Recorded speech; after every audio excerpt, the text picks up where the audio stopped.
Hi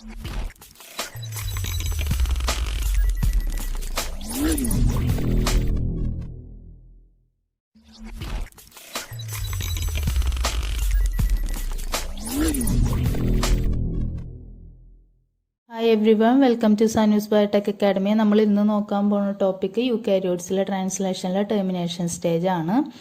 അപ്പോൾ നമ്മൾ കഴിഞ്ഞൊരു വീഡിയോയിൽ പറഞ്ഞിട്ടുണ്ടായിരുന്നു, ഇലോങ്ങേഷൻ സ്റ്റേജ് പറഞ്ഞിട്ടുണ്ടായിരുന്നു പ്രോകാരിയോട്സിലത്തെ ഇലോങ്ങേഷൻ ആൻഡ് ടെർമിനേഷനും യൂക്കാരിയോട്സിലത്തെ ഇലോങ്ങേഷൻ ആൻഡ് ടെർമിനേഷനും ഓൾമോസ്റ്റ് സിമിലർ ആണെന്നുള്ള കാര്യം.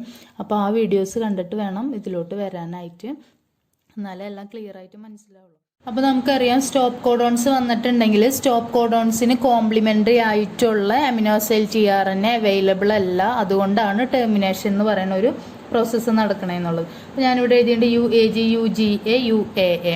അപ്പോൾ TRNAക്ക് ഇവരെ സെൻസ് ചെയ്യാൻ പറ്റില്ലെങ്കിലും അവർക്ക് പകരം വരുന്ന ആൾക്കാരാണ് റിലീസ് ഫാക്ടേഴ്സ് അല്ലെങ്കിൽ RF എന്ന് നമ്മൾ പ്രോകാരിയോട്സിൻ്റെ കേസിൽ പറഞ്ഞിട്ടുണ്ടായിരുന്നു. ഇപ്പോൾ യൂകാരിയോട്സ് ആയതുകൊണ്ട് ERF എന്നാണ് പറയുന്നത്. Okay, eukaryotic release factor. ഇതിൽ രണ്ട് ടൈപ്പ് യൂക്കാരിയോട്ടിക് റിലീസ് ഫാക്ടേഴ്സ് ആണ് ഉള്ളത്, ERF1 അതുപോലെ തന്നെ ERF3. ഇതിൽ ഈ ഒരു ERF3ക്ക് GTPase ആക്ടിവിറ്റി ഉണ്ട്. Okay, GTP. ഇനി ERF1ൻ്റെ ഫങ്ഷൻ പറഞ്ഞിട്ടുണ്ടെങ്കിൽ ഇവർ ചെയ്യേണ്ടത് ഈ 3 സ്റ്റോപ്പ് കോഡോൺസിനെ സെൻസ് ചെയ്ത് ഇവിടെ വന്നിട്ട് ബൈൻഡ് ചെയ്യാന്നുള്ളത്, ഈ ഒരു ആസൈറ്റിൽ വന്നിട്ട് ബൈൻഡ് ചെയ്യാന്നുള്ളതാണ് ERF1 ചെയ്യേണ്ടത്. 3 സ്റ്റോപ്പ് കോഡോൺസിനെ സെൻസ് ചെയ്ത് ആസൈറ്റിൽ വന്ന് ബൈൻഡ് ചെയ്യാന്നുള്ളതാണ് ERF1 ചെയ്യേണ്ടത്. ERF1ൻ്റെ ഈ ഒരു ഫങ്ഷനെ അല്ലെങ്കിൽ ഇവിടെ ആസൈറ്റിൽ വന്ന് ബൈൻഡ് ചെയ്യാനായിട്ട് ഹെൽപ്പ് ചെയ്യുന്ന ആൾക്കാരാണ് ERF3 പ്ലസ് GTP. ഓക്കെ, അപ്പോൾ ERF3ക്ക് GTPase ആക്ടിവിറ്റി ഉള്ളത് കൊണ്ട് ഇവർ ഈ GTPനെ ക്ലീവ് ചെയ്തിട്ടുള്ള എനർജി യൂസ് ചെയ്തിട്ടാണ് ERF1നെ ഇവിടെ കൊണ്ടുവന്ന് വെക്കുന്നത്. ഓക്കെ, ആസൈറ്റിൽ കൊണ്ടുവന്ന് വെച്ച് കൊടുക്കുന്നത്. നമുക്ക് ഈ ഒരു സ്ട്രക്ചർ നോക്കാം. ഈ ഒരു സ്ട്രക്ചർ ഇലോങ്ങേഷൻ സ്റ്റേജിലുള്ള ഒരു സ്ട്രക്ചറാണ് ഈ കാണുന്നത്. ഏറ്റവും ലാസ്റ്റായിട്ട് ഇപ്പോൾ ഇലോങ്ങേഷൻ സ്റ്റേജിൽ ഇപ്പോൾ ഏതെങ്കിലും ഒരു TRNA പ്ലസ് അവർ അമിനോ ആസിഡ് ബൈൻഡ് ചെയ്തിട്ടുണ്ടായിരുന്നു. അതിന് മുമ്പേ ഉണ്ടായിരുന്ന TRNA എല്ലാം വിട്ട് പോയിട്ടുള്ള അമിനോ ആസിഡ് ചെയിനാണിത്. അതിൻ്റെ തൊട്ടപ്പുറത്തുള്ള അമിനോ ആസിഡിനായിട്ടുള്ള പോളിപെപ്റ്റൈഡ് ബോണ്ട് ഫോം ചെയ്ത് ഉണ്ടായിട്ടുള്ളൊരു ഗ്രോവിങ് പോളിപെപ്റ്റൈഡ് ചെയിനായിരുന്നു ഇത്. അപ്പോഴാണ് ഒരു സ്റ്റോപ്പ് കോഡോണെ സെൻസ് ചെയ്യുന്നത്. അപ്പോൾ എന്ത് പറ്റും, അമിനോസൈൽ TRNA വരില്ല, സ്റ്റോപ്പ് കോഡോണെ സെൻസ് ചെയ്യാനായിട്ട് TRNAക്ക് പറ്റില്ല. പകരം ആര് വരും, ഈ ഒരു സ്ഥലത്തോട്ട് വരുന്ന ആൾക്കാരാണ് ഇപ്പോൾ പറഞ്ഞ ERF1.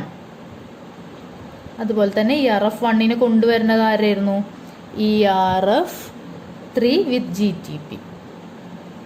ഓക്കെ, അപ്പോൾ TRNAക്ക് പകരം ഈ ഒരു ആസൈറ്റിൽ വന്ന് സ്റ്റോപ്പ് കോഡോൺ വരുമ്പോൾ ബൈൻഡ് ചെയ്യുന്ന ആൾക്കാർ ERF1 ആൻഡ് ERF3 ആണ്. ഇവർ വന്നു കഴിഞ്ഞിട്ടുണ്ടെങ്കിൽ നടക്കുന്ന റിയാക്ഷൻസ് എന്ന് പറഞ്ഞിട്ടുണ്ടെങ്കിൽ ഈ ഗ്രോ ചെയ്തുകൊണ്ടിരിക്കുന്ന ഈ ഒരു പോളിപെപ്റ്റൈഡ് ചെയിനില്ലേ, ഈ ഒരു പോളിപെപ്റ്റൈഡ് ചെയിൻ ബ്രേക്ക് ചെയ്യുക എന്നുള്ളതാണ്. അപ്പോൾ നമുക്കറിയാം ERF3ക്ക് GTPase ആക്ടിവിറ്റി ഉള്ളത് കൊണ്ട് അവർ ആ ഒരു എനർജി യൂസ് ചെയ്തിട്ട് തന്നെ ഈ ഒരു പോളിപെപ്റ്റൈഡ് ചെയിനെ ബ്രേക്ക് ചെയ്യാനായിട്ട് പറ്റും. ഓക്കെ, അപ്പോൾ ഇപ്പോൾ നടന്ന റിയാക്ഷൻ എന്ന് പറയുന്നത് polypeptide chain cleavage, growing polypeptide chain Clive ചെയ്തു. ഇപ്പോൾ ഇനി അടുത്ത റിയാക്ഷൻ എന്ന് പറഞ്ഞിട്ടുണ്ടെങ്കിൽ ഇവർ വന്ന് ഇവിടെ ബൈൻഡ് ചെയ്യുന്നതോടുകൂടി ഇവർ ക്ലീവ് ചെയ്തു, അതായത് പോളിപെപ്റ്റൈഡ് ചെയിനെ ക്ലീവ് ചെയ്ത് മാറ്റി. അതോടൊപ്പം തന്നെ റീസൈക്ലിംഗ് ആണ് നടക്കുന്നത്.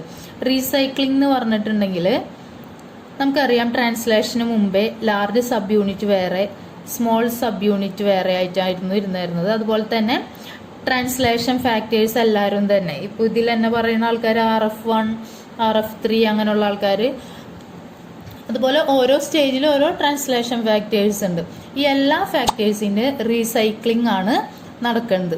ഓക്കെ, അപ്പോൾ എന്ത് പറ്റും, ഈ ERF1 ERF3 ഒക്കെ ഇവിടെ ഒന്ന് ബൈൻഡ് ചെയ്യുമ്പോൾ പോളിപെപ്റ്റൈഡ് ചെയിൻ ക്ലീവ് ആവും. കൂടെ തന്നെ ലാർജ് സബ് യൂണിറ്റ് ഇവിടുന്ന് ഡിസോസിയേറ്റ് ആയി പോവും. അതുപോലെ തന്നെ സ്മോൾ സബ് യൂണിറ്റ് ഡിസോസിയേറ്റ് ആയി പോവും.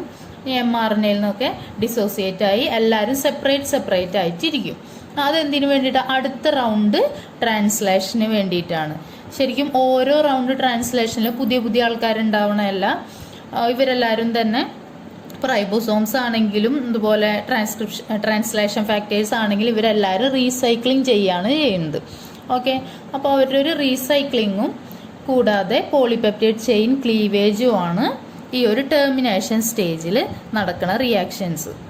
ഇപ്പോൾ നമ്മൾ പറഞ്ഞു ഈ ഒരു പോളിപെപ്റ്റൈഡ് ചെയിൻ ബ്രേക്ക് ചെയ്യുന്നത് ഇവരുടെ ഒരു GTPase ആക്ടിവിറ്റി വെച്ചിട്ടാണ്. അത് കൂടാതെ വരുന്നതാണ് ATPയും അതുപോലെ തന്നെ വാട്ടർ ഹൈഡ്രോളിസിസും വെച്ചിട്ടും ഈ ഒരു പോളിപെപ്റ്റൈഡ് ചെയിന് ബ്രേക്ക് ചെയ്യുന്നത്.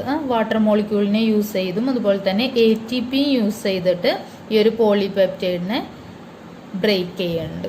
ഓക്കെ, നമുക്ക് ടെർമിനേഷൻ സ്റ്റേജ് കഴിയുമ്പോൾ റീസൈക്ലിങ്ങിൻ്റെ ആ ഒരു സ്റ്റേജിലെത്തുമ്പോൾ കിട്ടുന്നത് ഇതുപോലെ ആയിരിക്കും. ലാർജ് സബ് യൂണിറ്റ് വേറെയായി, സ്മോൾ സബ് യൂണിറ്റ് വേറെയായി, പിന്നെ അതിലുണ്ടായിരുന്ന tRNA ഇതുപോലെ P സൈറ്റിലുണ്ടായിരുന്ന tRNA ഇതുപോലെ E സൈറ്റിലുണ്ടായിരുന്ന tRNA, അതുകൂടാണ്ട് ERF1 വേറെയായിപ്പോയി, ERF3 വേറെയായിപ്പോയി, GTP പിന്നെ GDP ആയിട്ട് പോയിണ്ടാവും. ഓക്കെ, പിന്നെ അതുപോലെ തന്നെ mRNA വേറെ, എല്ലാ യൂണിറ്റ്സും സെപ്പറേറ്റ് ആയിട്ട് പോയേക്കായിരുന്നു. ഇത്രയും നേരം ഇവരെല്ലാവരും കൂടി ഒരുമിച്ചിരിക്കുകയായിരുന്നു. ടെർമിനേഷൻ സ്റ്റേജിൽ ഇവരെല്ലാവരും തന്നെ സെപ്പറേറ്റഡ് ആവും. ഓക്കെ, അതാണ് റീസൈക്ലിംഗ്.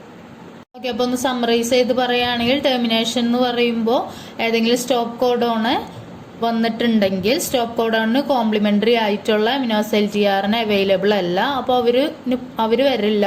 അവർക്ക് പകരമായിട്ട് റിലീസ് ഫാക്ടേഴ്സ് വരും. റിലീസ് ഫാക്ടേഴ്സ് ആണ് ERF1 and ERF3. ERF3ക്ക് GTPase activity ഉണ്ട്. അവരുടെ എനർജി യൂസ് ചെയ്തിട്ടാണ് അവർ ERF1ൻ്റെ ഫങ്ഷൻസ് ഒക്കെ ചെയ്തു കൊടുക്കുന്നുണ്ട്. ERF1നെ ഹെൽപ്പ് ചെയ്യുന്ന ആളാണ് ERF3 എന്ന് പറയുന്ന ആൾ.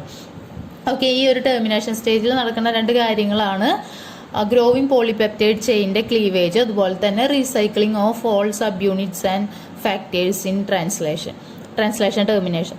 ഓക്കെ, അപ്പോൾ ആ ഒരു പോളിപെപ്റ്റൈഡ് ചെയിനെ ബ്രേക്ക് ചെയ്യും. അതുപോലെ തന്നെ അവിടെ ഉണ്ടായിരുന്ന റൈബോസോംസിൻ്റെ large subunit, small subunit അതുപോലെയുള്ള എല്ലാ ഫാക്ടേഴ്സും തന്നെ അവരെ ട്രാൻസ്ലേഷന് മുന്നേ ഉള്ള സ്റ്റേജിൽ എങ്ങനെയായിരുന്നു അതുപോലെ ആയി മാറും. ഡിസോസിയേറ്റ് ആവും. അവരാരും അസോസിയേറ്റ് ചെയ്തല്ല ഇരിക്കുന്നത്. എല്ലാ മോളിക്യൂൾസും ഡിസോസിയേറ്റഡ് ഫോമിലാണ് ഇരിക്കുന്നത്.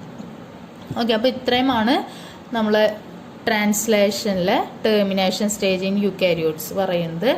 അപ്പോൾ ഈ ഒരു വീഡിയോ നിങ്ങൾക്ക് എല്ലാവർക്കും മനസ്സിലായി എന്ന് വിചാരിക്കുന്നു. ഈ ഒരു വീഡിയോ നിങ്ങൾക്ക് യൂസ്ഫുൾ ആയി തോന്നുന്നുണ്ടെങ്കിൽ ലൈക്ക് ചെയ്യുക, ഇല്ലെങ്കിൽ ഡിസ്ലൈക്ക് ചെയ്യുക. ഞാനിടുന്ന കൂടുതൽ വീഡിയോസ് കിട്ടാനായിട്ട് സബ്സ്ക്രൈബ് ചെയ്യുക, തൊട്ടപ്പുറത്തുള്ള ബെല്ലൈക്കൺ പ്രസ് ചെയ്യുക. Okay, thank